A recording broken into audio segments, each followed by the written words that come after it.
This is the reason why you should never stand on a centipede if you find one in your home. With their multiple legs, long bodies, and twitchy feelers, centipedes aren't the prettiest bugs. Indeed, these critters can scare people so much that their first reaction is to reach for the bug spray. Before you do that, however, there's something about centipedes that you should know.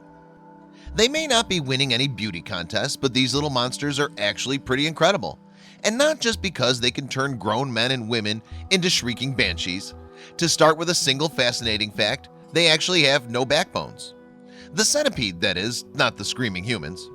Otherwise known as Scutagera coleoptrata, no wonder they de-Latinized it, the common house centipede is an arthropod.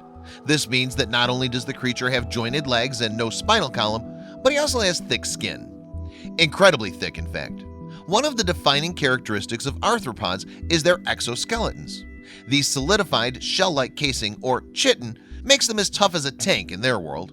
So despite being widely hated and feared by humans, centipedes have a lot going for them. Diversity for one. Yes, so-called house centipedes aren't in fact just one species. They're actually a group of similar species, though most of them have a yellowish tint to their segmented bodies. What's more, their bodies are designed to confuse. Not only are centipede legs long in comparison to their torsos, but so are their antennae. As a result, the critters may appear to be double the length that they actually are. And those legs aren't just for show either. Yep, a centipede can really move. Their lithe limbs can take them across surfaces at up to 1.3 feet per second from a standing start. Furthermore, it isn't just floors that they can scurry across. Walls and ceilings won't stop their sprints either, as these creepy crawlies can cling to sheer surfaces. Centipedes are more than used to traveling too. Technically, the little stowaways are on permanent vacation since they originally come from the Mediterranean region. Moreover, this detail explains why they make their way into homes, and it's not to scare humans despite what you may think. Centipedes like humid environments, and they love the fact that you keep your home warm for them. They often come out of hiding from their compost heaps or piles of garden debris when the weather cools. Humans aren't the most hospitable bunch though. We get these hellacious suckers in our apartment like clockwork around the change of season, one Ars Technica forum user wrote back in August of 2011. I'm sorry, but nothing that big with that many legs should have any right to be anywhere near a house. Die, die, die. And it would seem that many people agree with that opinion. I'm so afraid of centipedes that if I see one, I will literally burst into tears, a Chicago Now blogger wrote in February of 2014. Then I start looking for a can of hairspray or bug spray and I go to town.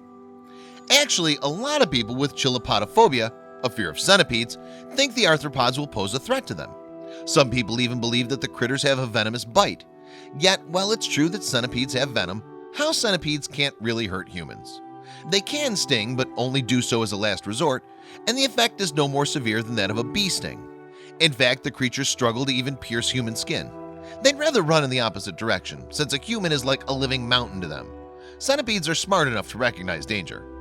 Yet, while humans have no need to fear centipedes, the same cannot be said for other bugs and insects.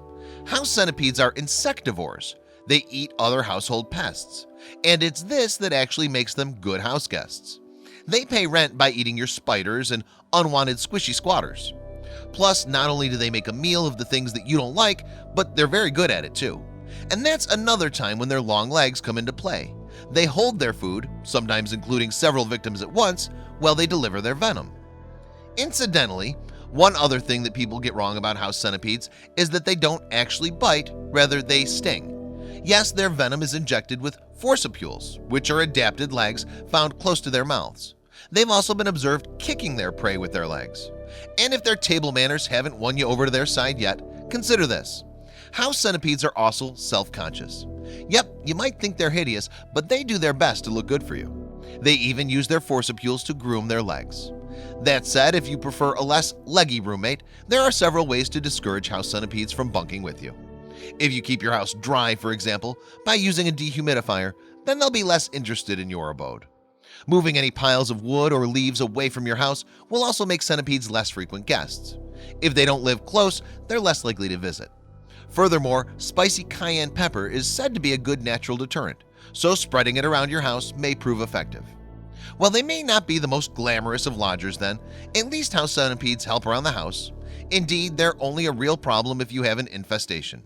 So the next time you go to step on a centipede, think about it. it might help you out more to let it go.